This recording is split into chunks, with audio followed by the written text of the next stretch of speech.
What's going on, folks? Welcome back to the channel. So today I want to talk about patience in buying guns. I'm going to give you two examples of where patience paid off and patience didn't pay off, but there was a reason it still kind of paid off. And what I'm talking about is a little bit of advice or something that I don't always stick to it, but I try to do when it comes to buying guns. I try to wait about a year for the hype and everything to die down over these new releases on these guns, because you can get significant discounts on these guns a year after the release, because it usually means another hotness has been released or people have moved on, because a lot of us in the gun community, especially in the YouTube gun community, are like, squirrel, we see something shiny, squirrel, it's the next, and we forget about the other stuff. And that happens a lot in other industries. Cars, they release new ones every year. Electronics, computers, whatever, they're constantly updating stuff. There's constantly that planned obsolescence. There's constantly like, I got to have the new hottest phone. And so it's a bunch of other, it spans a bunch of different industries. But I want to talk about as far as firearms and show you two examples of where you could save a ton of money. But also sometimes you might pay a little bit more money to get a different benefit, like as far as a YouTuber goes. So I usually wait a year, and we can see tons of examples of that. Springfield Echelon, when it came out, I was like, oh, that's cool, I want one. I still haven't bought one yet, and it's been over a year. They were in the mid sixes when they came out.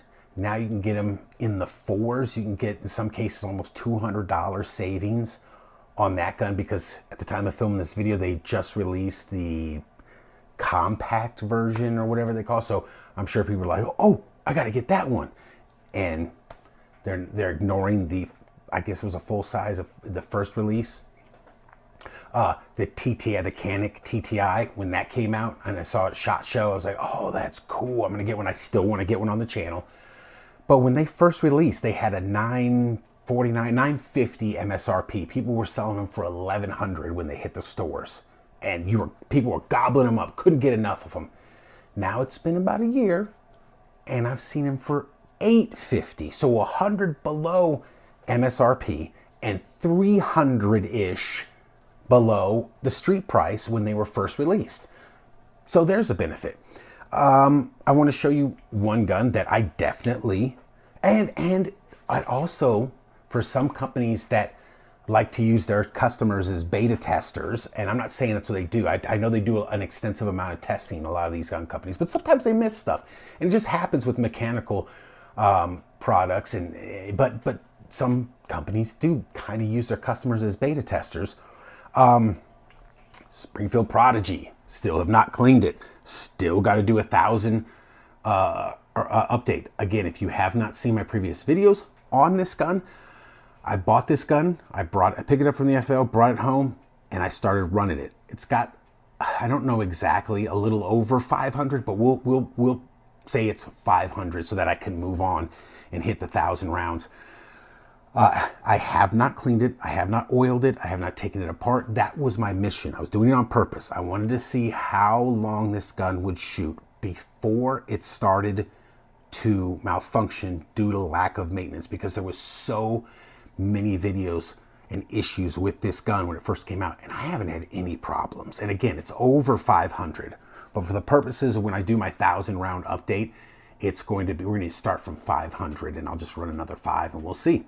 But my point is, I bought this gun a year after release, roughly a year.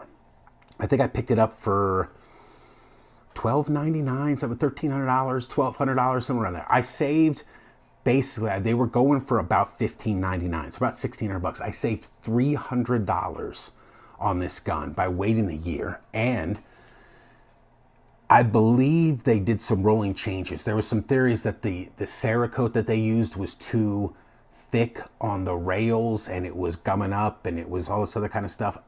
I don't have any problems with this gun. I think it was manufactured after they started fixing some of those problems, but that's another benefit of waiting. You get to see if there are problems with a specific model or gun, and if they fix it and then release it, and also you get typically a $200 to $300 discount over the year.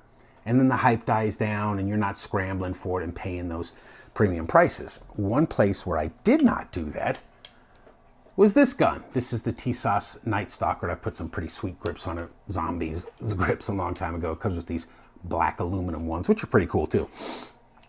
This one I paid, I want to say $699, $750, somewhere around $750. I've had people message me or comment in my videos, my shorts and my full-length review of this pistol, that they just picked one up for $449. So there you go, $250 difference over a year. Now, the benefit of this one was, I still think $699 is a good price. I still think for what you get here, $700 is a good price for this gun. Now, $450, that's an insanely good price. Scoop those up all day long at that price. Where this one benefited me was my review of this gun was the very first full-length review on YouTube of this gun. The very first one to hit. There was one short out there, and there was like an industry 2-minute video where they just discussed it real quick at SHOT Show or something like that. But no full-length reviews, no detailed reviews, information, none of that. So mine was the very first one on YouTube of this gun.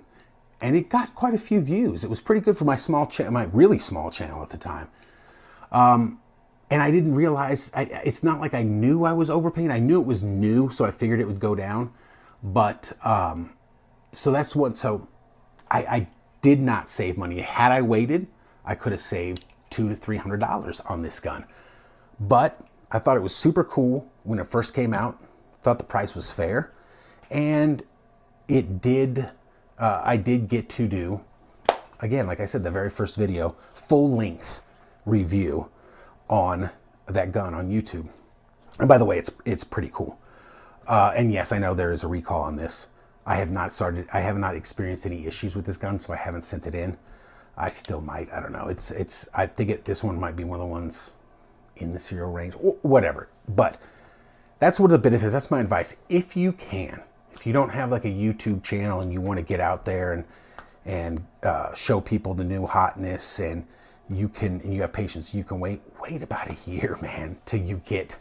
Now, some guns, it doesn't happen. Some guns remain so popular that they're like, you're not going to get a really, really good discount. Some guns, they fall off after about a year, and the people want to move them, so they drop the price a couple $100. So you can save a significant amount of money if you're able to wait roughly a year from the new releases on guns.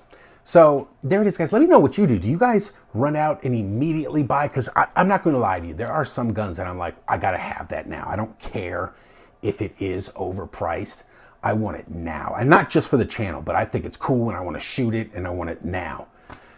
Or you go, I can wait. I'll wait about a year. And then if I'm still interested in it a year later and it's $200 to $300 cheaper, win-win, you know? So there it is, guys. Let me know how you do it. Leave a comment down below. Thanks for watching. We will see you next time.